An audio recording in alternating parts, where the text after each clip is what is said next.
하겠습니다.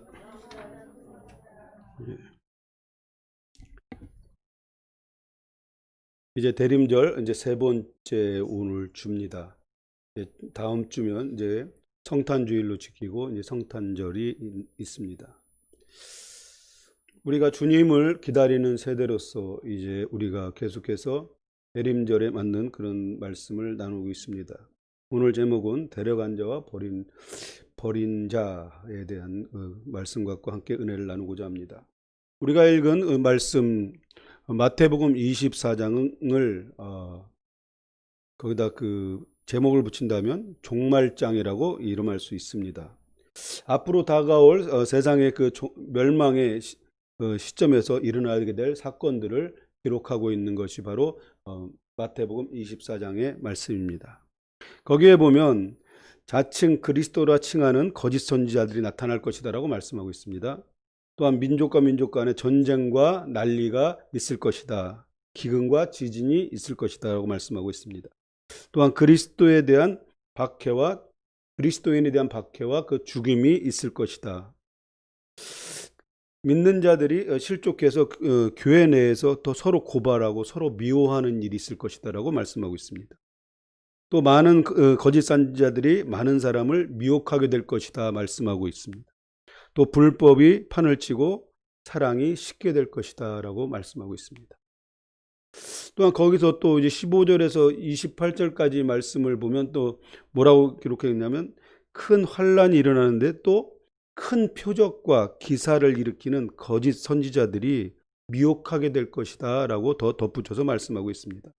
이 마태복음 24장뿐만 아니라 누가복음 21장에도 이 말세에 이제 그 멸망의 시기에 이제 일어날 이 사건들에 대해서 기록을 하고 있는데 큰 지진과 기근이 일어날 것이고 거기에 이제 하나 붙여서 온역이 있을 것이다라고 말씀하고 있어요. 온역은 뭐냐면 전염병이죠. 지금 우리가 굉장히 그 심각한 지금 그 상황을 맞이하고 있습니다. 세계적으로 지금 코로나19라고 하는 그 바이러스에 의해서 전염병이 심각하게 퍼지고 있습니다. 근데 이것은 앞으로는 아무것도 아닐 거예요. 앞으로는 더 강력한 바이러스들이 나타나게 될 것입니다.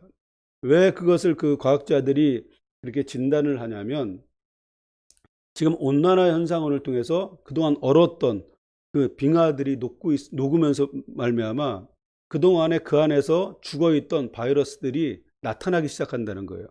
그거는 뭐냐면 빙하기 이후에 우리 인류가 겪어보지 못했던 그런 바이러스들이라는 거예요. 그런 것들이 이제 나타나서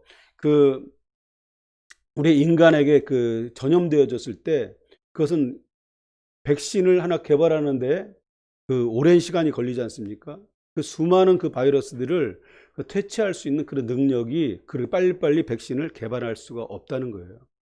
그랬을 때 우리는 심각한 지금보다도 더 엄청난 그러한 위기에 처하게 될 것입니다. 지금 이 코로나19도 치사율이 굉장히 높은 편인데 이것보다도 훨씬 더 높은 치사율을 갖는 그런 바이러스들이 나타나게 될 것이다라고 지금 예상들을 하고 있습니다. 이러한 그런 상황 속에서 우리가 어떻게 이 시대를 살아야 되는 것인가에 대해서 우리가 서로 나누면서 교훈을 받기를 원합니다. 마지막 때를 죽은 자들을 살리고 또 그런 능력들을 나타내는 거짓 선지자들이 나타나게 될 것이다라고 그랬어요. 실제로 많은 일들이 있습니다. 악한 세력은 또 능력이 있기 때문에 거짓 선지자들을 이용해서 큰 이적도 일으키고 또 기사도 일으킬 수 있다는 것입니다. 그렇기 때문에 마지막 시대에 우리가 취해야 하는 것은 그런 어떤 기적이나 표적의 현상이 아니라 우리가 취해야 되는 것은 무엇이냐면 복음의 진리입니다. 말씀의 진리를 붙잡지 않으면 우리도 얼마든지 미혹되고 넘어질 수 있다는 것을 우리가 잘 알아야 됩니다. 플로리다 부흥이라고 여러분 들어보셨죠? 플로리다 부흥이라고 있었습니다. 근데 그것은 그렇게 큰 부흥이라고는 할 수 없어요. 약간의 어떤 그런 기사와 이적들이 일어났습니다. 실제로 우리 인간이 이제 죽은 사람도 몇 명이 살아나는 그런 역사가 일어났어요. 그것을 주도했던 사람이 터드 벤틀리라고 하는 그런 목사입니다. 젊은 목사예요, 그 당시에. 근데 그 목사가 이제 그런 능력들을 행하니까 세계에서 사람들이 막 모이기 시작했습니다. 그래서 이게 부흥이 아닌가, 그렇게 많은 사람들이 그렇게 생각했어요.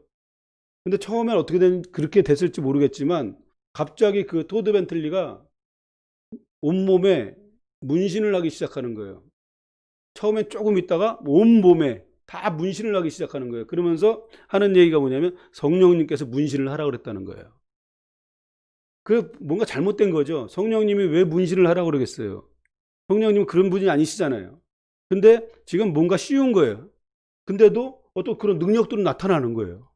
근데 결국에는 실패하고 말았습니다. 그 캠프가 다 문을 닫아버리고 실패하고 마는 것을 볼 수가 있습니다.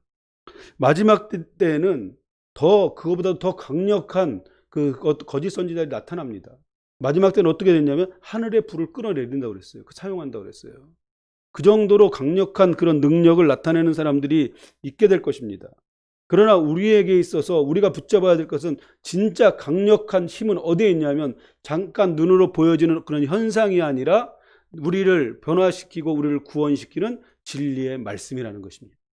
그것을 붙잡지 않으면 그 안에 그 진리의 말씀에 우리가 서 있지 않으면 우리는 언제든지 미혹될 수 있고 넘어질 수 있다고 하는 것을 우리가 잘 알아야 됩니다.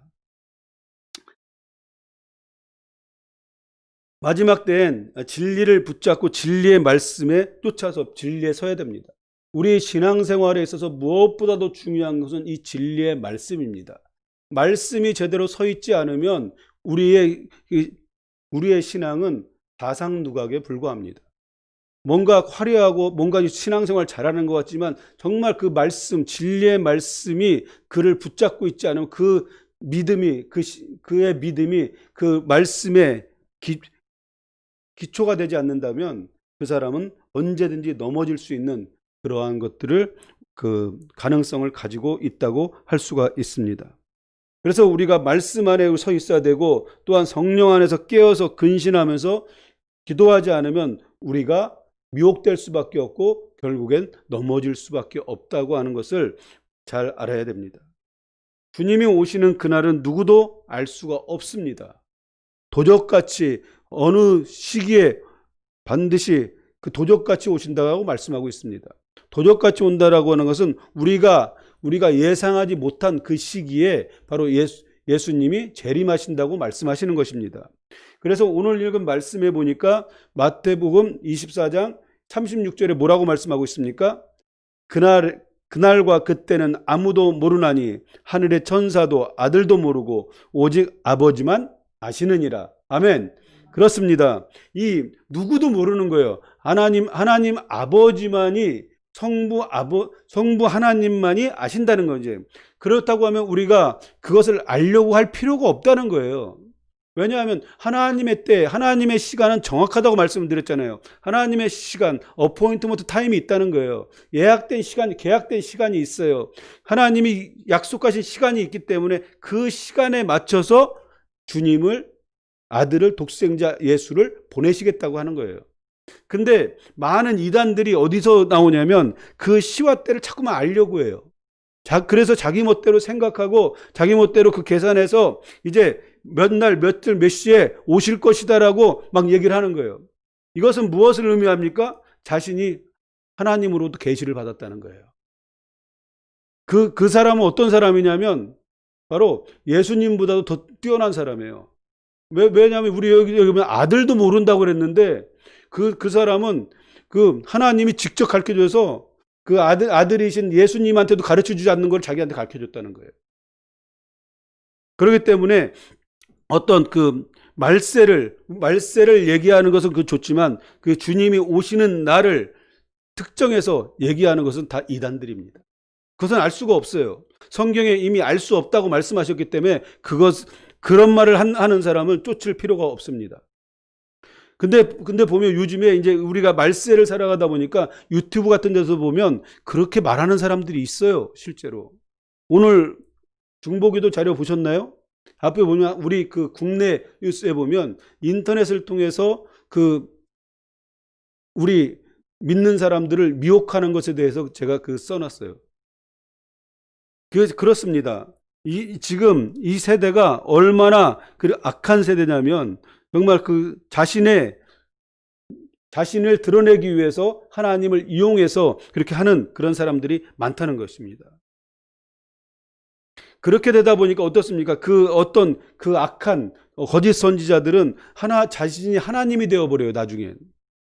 그래서 여러분이 잘 아시지만 그 신앙촌이라는 데가 있었습니다. 신앙촌 그 박태선 장로라고 있었어요. 그분은 대단한 사람이었습니다. 진짜 그 여의도가 이렇게 발전되기 전에 여의도는 그 백사장이었잖아요. 근데 거기에서 그 집회를 하면 그 당시에도 막 몇십만 명씩 모인 거예요. 근데 거기서 실제로 어떤 기적을 일으켰냐면 안진뱅이를 일으키는 기적도 일으켰어요. 근데 나중에 그가 이제 자신이 생명나무라는 거예요. 자신이 하나님이 되어버린 거예요. 그러다 보니까 하나님이 되니까 예수님은 뭐예요? 자기 아들이야. 그래서 보니 그 사람 나중에 그 설교하는 거 보면 정말 그 입에 담을 수 없는 막말을 예수님한테 막 해요. 그렇게 될 수밖에 없다는 거예요. 그럼에도 불구하고 그 어떤 그런 외적으로 보여지는 그런 현상들을 바라보면서 그때 어땠습니까? 신앙촌에 다 들어갔어요.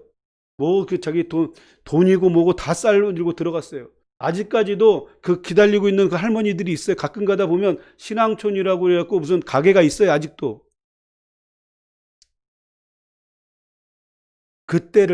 그 시를 알 필요가 없습니다. 우리는 어때야 됩니까? 말씀을 믿고 주님이 오신다는 것을 내가 확신하게 있기 때문에 준비하고 기다리면 되는 거예요. 주님이 다시 오실 그때는 어떤 모습이라고 그 성경에 말씀하고 있습니까? 사도행전 1장 10절에서 11절까지 말씀해 보면 예수님이 이제 승천하신 후에 그 제자들 곁에 누가 있었냐면 흰 옷 입은 두 사람이 있었다고 그랬어요. 그것은 두 사람은 뭐냐면 바로 천사들일 거예요. 천사들이 뭐라고 얘기하냐면 너희 가운데 하늘로 올라가신 이 예수는 하늘로 가심을 본 그대로 오시리라 그렇게 했어요. 믿으십니까? 많은 사람들이 예수님의 그 재림에 대해서 성경에 분명히 기록하고 있고 예수님이 공중 강림하실 때 우리가 어떻게 됩니까? 휴거되는 거예요. 휴거를 믿는 사람들이 별로 없어요. 또 우리가 믿는 사람임에도 불구하고 교회를 다닌다고 하면서 휴거를 잘 믿으려고 하지 않아요. 휴거는 영광스러운 것입니다. 우리가 신부로서 신랑 되신 주님을 만나는 거예요. 그것에 대한 소망이 없다고 하면 우리가 정말 신앙생활 하는 데 있어서 다시 한번 돌아봐야 됩니다. 우리의 모습. 그래서 마태복음 24장 29절에서 31절까지 말씀해 보면 24장 보면 예수님이 공중 강림하시는 장면이 한 영화의 장면처럼 잘 묘사하고 있어요. 보면 한쪽에서는 어떤 일이 났냐면 별들이 떨어지고 해와 달이 어두워지는 재앙이 일어날 것이라는 거예요. 또 다른 한쪽에서는 나팔 소리가 들리고 천사들이 나타나게 되고 주님이 구름을 타고 능력과 영광 가운데 오실 것이다라고 말씀하고 있어요. 그러면 이것이 뭐냐면 동시다발적으로 일어난다는 거예요. 그래서 이 세상이 멸망하는 것과 주님이 공중 강림하는 것이 겹쳐도 동시적으로 나타나게 될 것이라는 거예요. 그렇게 세상이 멸망해서 멸망 가운데 있는 사람들은 어떻겠습니까? 절망과 통곡의 비명소리가 있을 거예요. 그러나 또 한쪽에서는 주님이 오시는 것을 기뻐하며 주님을 찬양하는 그 영광스러운 그 장면들이 펼쳐질 것입니다. 여러분 과연 멸망 가운데 있을 때 어떤 모습일까요? 여러분 상상이 되시나요? 여러분 이것을 조금이나마 우리가 그 상상하며 느낄 수 있는 것을 보면 영화를 보면 알아요. 영화 같은 데 보면 어떤 지구의 멸망 막 그런 일들이 나오잖아요. 근데 여러분 이탈리아에 가면 폼페이라고 하는 그런 그 도시가 있어요. 거기를 가보면 그것을 알 수가 있어요. 거기가 어느 정도로 화려하고 그 발전해 있는 나라였는지 도시였는지 알 수가 없어요. 근데 거기에 이제 베스메오 그 화산이 폭발을 하죠. 그래갖고 거기를 다 쓸어버립니다. 지금도 거기 그대로 그 뉘어 있는 것들을 보게 되는데 화산재가 덮어갖고 그대로 굳어버렸어요. 사람들이. 그런 상태로 있어요.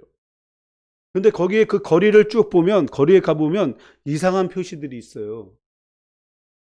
남자의 성기를 그려놨다든가 그런 표시들이 있어요. 그게 뭐냐면 다 그 율락가들이에요. 그만큼 그 도시가 활락가였고 그만큼 그 음란한 그 도시였다는 거예요. 그것이 그런 식으로 멸망한 것을 볼 수가 있습니다. 그 영화가 있어요. 봄베이 그 최후의 날이라는 그 영화가 있는데 그 영화를 한번 여러분 보시면 이 마지막 때 멸망이 이렇게 멸망하는 거구나. 그것을 우리가 간접적으로 느낄 수가 있습니다. 이렇게 그 멸망 가운데 한쪽에서는 그렇게 고통 가운데 있겠지만 우리는 어떻습니까? 우리가 기다리고 소망했던 날이에요. 많은 사람들은 정말 고통 가운데 그것을 주님을 맞이하겠지만 우리는 영광 가운데 기쁨 가운데 주님을 맞이하게 될 것입니다. 그렇기 때문에 우리가 믿음의 자녀로서 이 휴거를 사모해야 돼. 원해야 됩니다. 휴거는 아무나 되어지는 것이 아니에요. 우리가 단장하고 준비된 사람만이 휴거를 받을 수가 있는 것입니다. 근데 우리 한국교회에서는 말세나 종말에 대해서 별로 말하고 있지 않는 것 같아요.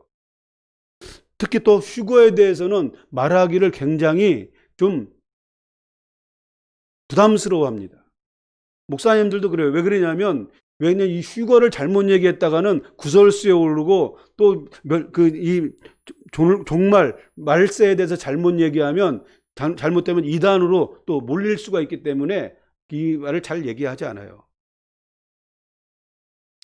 왜 그런 일이 일어났냐면 이 휴거에 대해서 한번 홍역을 치렀어요. 우리나라가. 여기 젊은 사람들은 어떻게 태어나기도 전일 거예요. 1992년 10월 28일 우리가 다 휴거된다고 그랬어요. 이게 다미성교회 이장님 목사를 중심으로 한 다미성교회가 그래서 그 당시에 저도 생생히 기억나는 게 TV를 봤던 기억이 나요. TV 방송사들이 다 가서 그 앞에서 진을 치고 있었어요. 과연 휴거되느냐? 갑자기 사람들이 사라지느냐? 근데 실제로 거기서 악 영향이 나타나긴 해서 그 사람 자살하는 사람들도 생겨났고 이제 이제 다 필요 없으니까 재산이고 뭐고 다 없애버린 그런 사람들도 생겨났습니다. 그렇지만 성경은 분명히 휴거를 말씀하고 있다는 거예요. 우리가 그것을 부인하고 싶어도 부인할 수가 없는 것입니다. 구약에도 그 휴거가 있잖아요. 에녹이 그 휴거를 당했고 엘리야가 휴거를 당했어요. 죽음을 맛보지 않고 산채로 들림을 받았다는 거예요. 그게 휴거인 것입니다. 이 휴거는 어떤 모습으로 갈 것 같으냐면 우리가 상상해 볼 수 있는 것이 청소기로 이렇게 먼지를 빨아들이는 그런 거일 것 같아요. 갑자기 확 빨려 올라가는 거예요. 데살로니가전서 4장 16절에서 17절까지 말씀해 보면 주께서 호령과 천사장의 소리와 하나님의 나팔 소리로 친히 하늘로부터 강림하시리니 그랬습니다. 분명히 말씀하셨어요. 강림하시리니 그리스도 안에서 죽은 자들이 먼저 일어나며 죽은 자들이 먼저 일어납니다. 우리가 지금 죽으면 우리의 영은 낙원에 가 있는 거예요. 거기다가 이제 주님이 오실 때 우리의 육신과 결합해서 이제 그 육신이 있는 영체로서 주님을 맞이하는 거예요. 그 후에 우리 살아남은 자들도 그들과 함께 구름 속으로 끌어올려 공중에서 주님을 영접하게 될 거라는 거예요. 그리고 그렇게 해서 우리가 항상 주와 함께 있게 될 것이다라고 말씀하고 있습니다. 우리가 이제 끌어올려서 휴거가 돼서 주님을 영접하게 될 뿐만 아니라 그 이후부터 이제 영원히 주님과 함께 있게 될 것이다라고 말씀하고 있습니다. 끌어올려서 공중에서 혼인잔치에 들어가게 되는 것입니다. 신랑 되신 주님을 영접하고 주님과 영원히 함께하는 그런 영체로서 육신을 입은 영체로서 이제 살게 되는 것입니다. 오늘 본문엔 휴거에 대해서 구체적으로 어떤 모습으로 될지를 갑자기 일어나게 될 것을 말씀하고 있습니다. 그리고 휴거를 이제 말씀하기 전에 37절에서 39절까지 말씀해 보니까 노아 홍수 이야기를 먼저 말씀하고 있어요. 이 의미가 뭘까요? 휴거를 바로 이제 말씀하면 되는데 그게 아니라 그 전에 노아의 홍수 이야기를 집어넣으셨어요. 예수님께서. 노아의 홍수의 멸망과 심판에서 근데 구원받은 자가 소수입니까? 다수입니까? 소수죠. 8명밖에 없었어요. 그때를 준비하지 않고 방주에 들어가기 전까지 사람들은 어땠다고 말씀하고 있습니까? 먹고 마시고 장가가고 시집갔다고 그랬어요. 아무 일 없는 것처럼 오직 일상에 충실한 거예요. 그냥 먹고 마시고 장가도 가고 시집도 가고 우리 인간이 시집자고 장가가는 인간 대소사잖아요. 그런 것들을 다 그냥 뭐 아무런 뭐 어떤 위기감도 없이 어떤 그냥 그렇게 그런 일들을 행하고 있었다는 것입니다. 그러한 것들이 당연한 것처럼 그렇게 사는 것이 당연한 것처럼 그렇게 살았다는 거예요. 그러나 우리가 그냥 아무런 이 말세에 대한 인식도 없이 주님이 오실 것을 준비하지 않고 일상 그대로를 산다고 하면 종말의 때 멸망을 우리가 피할 수 없다고 하는 것입니다. 영적으로 눈이 가려져서 마지막 때를 분별하지 못하고 육신의 안위를 위해서만 산다고 하면 하나님 앞에서 그것이 죄가 되는 것이고 심판에서 피할 길이 없다고 하는 것입니다. 이스라엘 백성들이 출애굽하기 전에 10번째 재앙이 무슨 재앙입니까? 죽음의 재앙이잖아요. 근데 여기에는 이스라엘 백성도 예외가 아니었어요. 그들이 유일하게 살아날 수 있는 그들이 살 수 있는 유일한 방법은 어린 양의 피로써 문임반과 문설주에 바르는 거예요. 우리도 믿음의 자녀로서 그냥 이렇게 믿었으니까 휴거가 되겠지, 그렇지 않아요. 우리가 단장하고 준비되어지고 신부로서 그렇게 되지 않는다고 하면 우리도 얼마든지 거기서 탈락할 수 있다고 하는 것을 우리가 알아야 됩니다. 홍수의 심판 이야기에서 말씀하고 싶은 것이 무엇입니까? 예수님께서 경각심을 가지라는 거예요. 홍수의 심판처럼 아무도 생각하지 못한 때에 예수님이 똑같이 재림을 하게 될 것이다라는 것을 말씀하고 있습니다. 그러면서 깨어서 준비하도록 이렇게 주님이 강조하기 위해서 홍수의 심판을 그 자리에 거기다 끼워놓은 것을 알 수가 있습니다.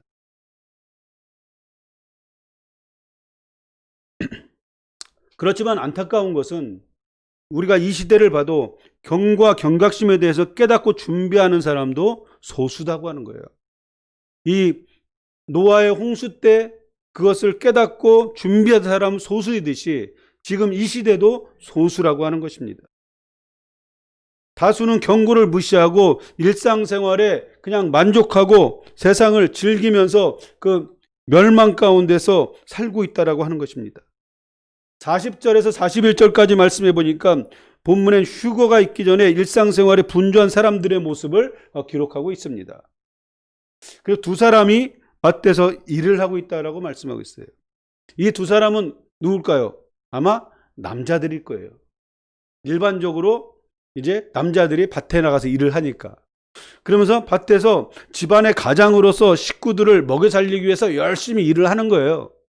근데 한 사람은 데려감을 당하고 한 사람은 남겨지는 거예요. 우리가 주님께서 이 땅에 살아가면서 우리에게 맡겨주신 일들이 있어요. 최선을 다해서 열심히 해야 되죠. 그러나 열심히 하는 것 그것만으로 만족하면 안 된다는 것입니다. 그럼 뭐 어떻게 됩니까? 자신이 하나님께서 이 땅에서 맡겨준 일에서 최선을 다해서 살지만 우리가 무엇보다도 중요한 것은 우리가 주님의 오심을 준비해야 된다는 것. 준비한 사람만이 들림을 받게 된다고 지금 말씀하고 있는 것입니다. 또 두 여자가 맷돌질을 하고 있다라고 말씀합니다. 맷돌질을 한다는 것은 뭐예요? 가정에 그 엄마로서, 아내로서 가족의 식사를 위해서 열심히 그 준비하는 거예요. 참 아름다운 모습이잖아요. 근데 또 한 사람은 데려가고 한 사람은 또 남게 될 것이다. 이렇게 말씀을 하고 있습니다. 본문에 보면 이 남겨지는 것이 맞잖아요. 근데 남겨지는 것이 아니라 버려졌다라고 말씀을 하고서 버려졌다. 주님이 오실 때 함께 했던 사람들조차도 극명하게 이제 분리되는 것을 볼 수가 있습니다. 그것은 분리되는 그 기준이 어디에 있습니까? 준비했느냐, 준비하지 않느냐예요. 신부로 단장하고 준비한 사람은 데려감을 당할 것이고 준비하지 않은 사람은 버림을 당하게 될 것이다라는 것을 분명히 말씀하고 있습니다. 그래서 지금 42절에 뭐라고 말씀하고 있습니다. 우리 같이 한번 읽어볼까요? 42절 같이 읽어보겠습니다. 시작. 그러므로 깨어있으라. 어느 날에 너희 주가 임할지 너희가 알지 못함이니라. 아멘. 여기서 그래서 예수님께서 말씀하시는 거예요. 깨어있으라는 거예요. 깨어있으라. 어느 날에 주가 임할지 너희가 알지 못한다. 우리가 이미 그 날짜와 시를 안다면 실컷 그 전까지는 실컷 그냥 내 마음대로 살다가 그 시기만 가서 딱 있으면 되겠죠. 근데 주님은 그 시기가 언제인지 알지 못해요. 오직 하나님만이 아시는 것입니다. 그래서 깨어 있으라고 하는 것입니다. 주님이 언제 올지 알지 못하기 때문에 깨어 있어야 되는 거예요. 언제 갑자기 휴거가 일어날지 알 수 없기 때문에 우리가 준비해야 되는 것입니다. 우리가 깨어 있다고 하는 것은 어떤 의미일까요? 그냥 밤에 잠 안 자고 계속 깨어 있어야 됩니까? 난 밤 문화가 좋아서 계속 깨어 있어야 돼요? 깨어 있다는 건 무슨 의미일까요? 죄로부터 분리된 삶을 살아야 된다는 거예요. 죄로부터 분리한다는 것은 날마다 회개함으로 죄의 고리를 끊어버리는 것입니다. 죄의 고리를 끊어버리는 거예요. 우리가 너무나 잘하는 것이 있잖아요. 하나님 앞에서 너무나 죄송스러운 일이 있잖아요. 무엇입니까? 죄짓고 회개하고 죄짓고 회개하고 맨날 악순환이에요. 죄짓고 회개하고 맨날 죄에 합당한 열매를 맺어야 됨에도 불구하고 죄짓고 회개하고 죄짓고 회개하고 계속 이 악순환의 죄의 고리를 끊어야 된다는 것입니다. 마지막 때는 두 그룹이 존재합니다. 반드시 두 그룹이 존재해요. 양과 염소가 존재합니다. 그리고 하나님의 백성과 하나님의 백성이 아닌 자가 존재하게 되어 있어요. 양과 양의 탈을 쓴 염소가 존재하게 되어 있다는 거예요. 지금 이 시대가 어떤 시대냐면 지금 하나님의 백성과 하나님의 백성이 아닌 사람들을 가르고 있는 시기라고 생각을 합니다. 그게 시작됐다고 생각을 해요. 주님이 오실 때 데려감을 당한 사람은 하나님의 백성이고 주님의 양들입니다. 버림받는다고 하는 사람은 바로 하나님의 백성이라고는 하지만 실질적으로는 하나님의 말씀을 청종하지 않고 하나님의 뜻대로 살지 않는 사람들이에요. 자신의 의를 따라서 자신의 뜻과 자신이 소망하는 것만을 추구하고 사는 사람들이에요. 버림받은 사람은 죄의 고리를 끊지 못하는 거예요. 우리가 우리의 자신을 되돌아볼 때 얼마나 많은 죄 가운데 있습니까? 나는 죄 가운데 없는데요. 그런 사람이 있어요. 실제로 그렇게 말하는 사람이. 내가 무슨 죄를 졌습니까? 우리는 하나님 앞에서 모두 다 죄인입니다. 어떤 도덕론자들처럼 내가 도덕적으로 잘못 행하지 않았기 때문에 죄인이 아니다가 아니에요. 하나님 앞에서 우리가 영적이다라고 하는 것은 무엇을 의미하냐면 죄에 대해서 더 민감해지는 거예요. 내가 처음 예수님을 믿은 사람과 정말 예수님을 믿은 지 신앙의 연륜이 오래된 사람과 죄를 바라보는 관점이 틀리고 느낌이 틀린 거예요. 처음 예수님을 믿은 사람은 그냥 그 예수님을 믿으면 천국 간다고 그러니까 믿었어요. 그렇기 때문에 어떤 우리의 죄가 영적인 죄가 무엇인지를 잘 느끼질 못해요. 예를 들자면 기도 쉬는 죄가 있잖아요. 근데 기도 쉬는 죄가 처음 믿은 사람은 기도 쉬는 죄가 그게 죄라고 생각하지 않아요. 근데 신앙의 연륜이 깊어지면 깊어질수록 그것이 죄로 느껴지기 시작하는 거예요.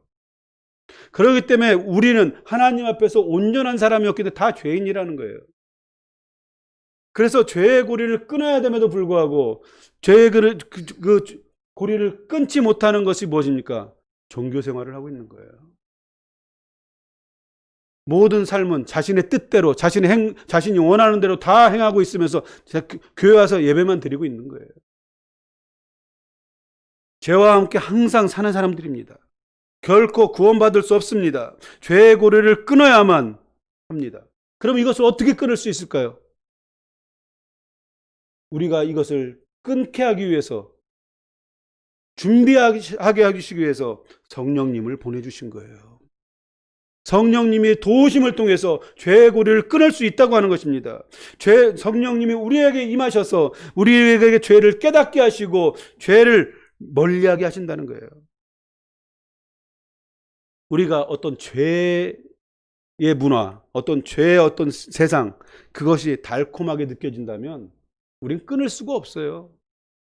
근데 성령님이 우리에게 오셔서 하시는 일이 뭐냐면 죄에 대해서 싫어지게 만든다는 거예요. 죄를 별로 가까이 하고 싶지가 않은 거예요. 내가 그것이 싫어야지만 끊어지는 것이지, 내가 마음 한편으로는 좋은데 억지로 내가 못하게 하고 있다 그러면 그 사람은 언젠가는 다시 그 죄로 가게 돼 있어요. 죄를 그걸 끊어버려야 되는 것이죠. 그게 싫어져야 됩니다. 여러분, 죄를 내가 끊지 못하고 있다고 하면 그렇게 기도하셔야 됩니다. 성령님, 죄가 싫어지게 해주세요. 나에게 정말 거룩의 영이 임하셔서 죄가 싫어지게 해달라고 기도해야 돼요. 싫어지면 어떻습니까? 자연스럽게 멀어지는 거예요. 그러기 위해서 거룩한 영인 성령님이 우리에게 오신 거예요. 요한복음 10장 27절 말씀해 보니까 내 양은 내 음성을 들으며 나는 그들을 알며 그들은 나를 따르느니라 그랬습니다. 아멘. 주님의 양이라고 인정받는 것은 무엇입니까? 주님의 음성을 듣는 거예요. 주님의 음성은 무엇입니까? 주님의 말씀이죠. 진리의 말씀이에요. 이 진리의 말씀을 들을 수 있는 귀가 열려 있어야만 합니다. 마지막 시대엔. 이 귀가 열려 있지 않으면 아무리 진리의 말씀이 선포되어져도 그 말씀을 받아들이려고 하지 않아요. 주님의 말씀은 진리라는 걸 여러분이 믿잖아요. 진리이신 주님의 말씀을 여러분이 고백하잖아요. 그렇다면 그 말씀을 들어야 돼요. 듣는다고 하는 것은 내가 그들을 받아들이는 것입니다. 그렇기 때문에 진리는 왜 진리입니까? 세상의 변화에 따라서 바뀌지 않는 거예요. 2000년 전의 진리이면 지금도 진리인 것입니다. 우리가 그 성경을 보면서 2000년 전에 그 어떤 우리에게 교훈으로 준 말씀이 아니라는 거예요. 2000년 전에 기록되어졌던 성경이라고 할지라도 지금 이 순간에 내가 성경을 바라볼 때 그것은 지금 현재 나에게 역사하시는 동일한 말씀이라는 거예요. 그 말씀을 내가 붙잡아야 되는 것입니다. 마지막 시대는 진리의 말씀이 더 많이 풀어져야 되는 시대예요. 왜냐하면 미혹하는 영들이 너무나 판을 치고 있기 때문에 진리의 말씀이 더 많이 풀어져야 되고 진리의 말씀을 우리가 붙잡아야 되는 것입니다. 그렇지만 안타깝게도 진리의 말씀을 듣고자 하는 사람들이 적어요. 주님의 양들이 적다는 의미예요. 진리의 말씀을 듣는 것은 말씀을 들어서 깨닫는 거예요. 진리의 말씀을 우리가 항상 가까이 해야 됩니다. 주님의 말씀을 듣고 깨닫는 사람은 목자 되는 주님께 순종하며 주님의 인도함을 따르는 사람이에요.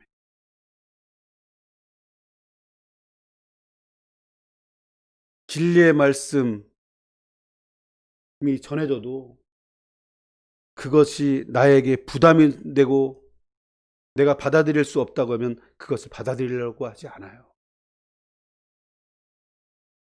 원래 마지막 시대에 진리의 말씀은 어떤 말씀인지 아십니까? 그것은 경고의 말씀이어야 돼요. 준비하는 그런 말씀이어야 돼요. 자신이 원하는 말씀만을 취하기를 원한다. 그거를 가르쳐서 갈라디아서 1장에서는 다른 복음이라고 얘기를 해요. 다른 복음. 파라라고 하는 단어를 써요. 다른 복음. 주님이 그를 안다고 말씀하셨습니다. 이 안다, 이것은 히브리어로는 야다, 그리고 헬라어로는 기노스코라고 하는 단어를 써요. 주님이 그를 아는데 어떻게 아는 거예요? 경험해서 아는 거예요. 그냥 알아, 그냥 경험해서 아는 거예요. 그 사람을 대해보니까, 주님이 그 양을 대해보니까 이 양은 정말 충실한 양이야. 이 양은 정말 내가 인정할 수 있는 양이야. 왜냐하면 내 말을 잘 들어.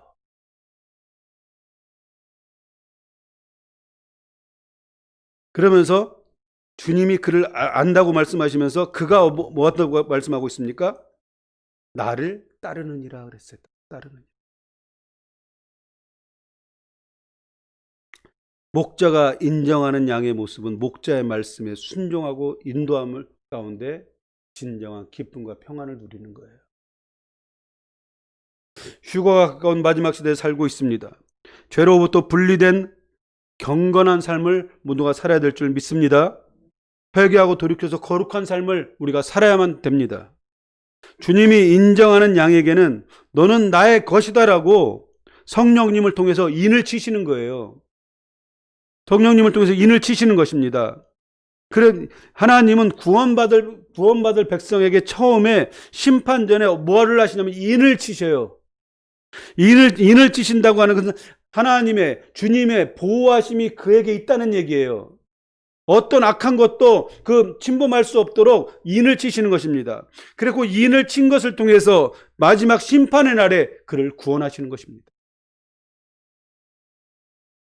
노아는 하나님의 계시를 통해서 심판날이 가까워 왔음을 알았어요.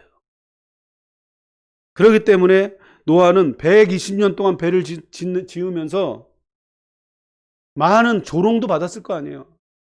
근데 그 배를 짓는 것도 그 다른 사람들이 조롱거리는데 가서 또 전하는 거예요. 야, 곧 홍수의 심판이 있을 거야. 회개하고 돌아와야 돼.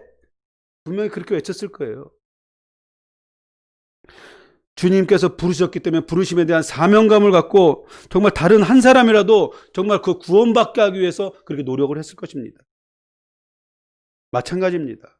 주님이 오실 때가 가까웠다는 것은 영적으로 조금 깨어있는 사람들은 다 지금 아는 사실이에요. 그래서 준비해야 된다고 다 말씀들을 합니다. 그렇다면 나만 들림받을 것으로 만족할 것인가? 주님이 다시 오심을 통해서 그 복음을 듣지 못한 사람들은 분명히 버려짐을 당할 텐데 그들에게 우리가 어떻게 해야 될 것인가? 답은 나와 있잖아요. 그렇죠? 그들에게 노아가 그렇게 외쳤던 것처럼 우리도 외쳐야만 하는 것입니다. 우리는 예수님이 다가오심을 기다리는 사람들입니다. 어떤 모습으로 기다려야 됩니까? 첫째로는 나에게 내가 거룩하고 정결한 신부로서 죄에 대해서 흠이 없고 온전한 신부로 단장되고 준비되는 깨어 있어야 한다는 것입니다. 둘째는 뭐냐면 그냥 두면 다 버려짐을 당할 수 있는 사람들에게 적극적으로 마지막 때임을 우리가 말을 해야 되고 그들이 준비해야 되는 것을 우리가 가르쳐야 돼요. 먼저 안 사람들이, 먼저 알고 있는 사람들이, 영적으로 깨닫고 있는 사람들이 영적으로 어두워서 모르는 사람들에게 전해야 줘야 된다는 거예요. 주님의 초림은 어떤 것이었습니까? 구원자로 오신 거예요. 그러나 예수님의 재림은 심판주로 오시는 것입니다. 예수님이 이 땅에 오실 때 우리는 주님의 믿음의 자녀로서 주님을 기쁨 가운데 만나게 될 거예요. 그러나 복음을 받아들이지 않고 또 그냥 종교인으로서 살아왔던 사람이라고 하면 정말로 버려져서 잃을감이 있는 그런 고통 가운데 있을 것입니다. 우리가 이 마지막 때임을 가르치고 증거하기를 원해도 참 힘든 시대예요. 왜냐하면 그것을 받아들이려고 하지 않아요. 정말 좀 친하게 지내던 사람들도 이 마지막 시대라는 걸 얘기를 하면 그만하자고 얘기해요. 그러면서 그 마지막 때 준비해야 된다 그러면 너무 극단적이다고 얘기해요. 그런 시대에 살고 있어요, 우리가. 우리에게 시사하는 바가 큰 것은 노아의 홍수의 심판 때 8명만 구원받아. 우리가 가까운 친구, 또 부모, 자녀들에게 복음을 전해야 되고 또 마지막 때임을 우리가 알려야 됩니다. 믿지 않는 사람에겐 적극적으로 복음을 전해야 돼요. 참 어려워요. 이 코로나 전국 속에서 사람을 만나기도 힘든데, 만나기 힘들면 전화를 통해서라도 복음을 전해야 돼요. 이 마지막 때예요. 나만 구원받으면 끝이 아니잖아요. 그들이 믿고 안 믿고는 다 주님의 손에 달려 있어요. 그렇지만 우리가 주님이 우리에게 주신 구원의 기쁨과 감격을 다른 사람에게 나눠야 된다는 거예요. 주님이 오시는 그날까지 깨어서 기다림으로 주님이 오시는 그날 영광 가운데 주님을 만나길 주의 이름으로 축원합니다. 우리는 모두 깨어서 기다림으로 주님이 다시 오실 때 모두 다